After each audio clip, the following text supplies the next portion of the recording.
വാർത്തകളിലേക്ക്. നയതന്ത്ര ചാനൽ വഴി സ്വർണം കടത്തിയ കേസിലെ മുഖ്യ സൂത്രധാരനായ കെ.ടി. റമീസിനെ തിങ്കളാഴ്ച ഇ.ഡി. കസ്റ്റഡിയിൽ ആവശ്യപ്പെടും. കള്ളക്കടത്തിലെ കള്ളപ്പണ ഇടപാടുകളുമായി ബന്ധപ്പെട്ട് കൂടുതൽ അറസ്റ്റുകൾ ഉണ്ടാകുമെന്നും സൂചനയുണ്ട്.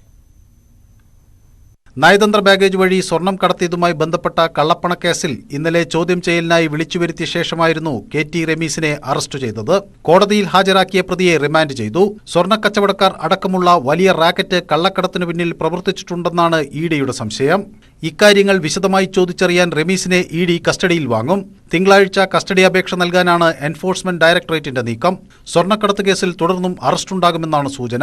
സ്വർണ്ണക്കടത്തുമായി ബന്ധപ്പെട്ട് രാഷ്ട്രീയ തലങ്ങളിലേക്ക് അന്വേഷണം നീങ്ങുമ്പോഴും സ്വർണത്തിന്റെ ഉറവിടം, വിറ്റഴിക്കപ്പെട്ട ഇടങ്ങൾ എന്നിവയിൽ കേന്ദ്ര ഏജൻസികൾ മൗനം പാലിക്കുന്നതായി ഇടത് ക്യാമ്പ് ആരോപിച്ചിരുന്നു.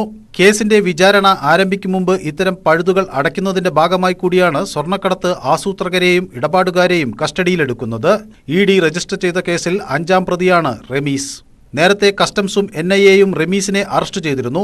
സ്വർണ്ണക്കടത്തുമായി ബന്ധപ്പെട്ട കള്ളപ്പണ ഇടപാടാണ് ഇ.ഡി. പരിശോധിക്കുന്നത്.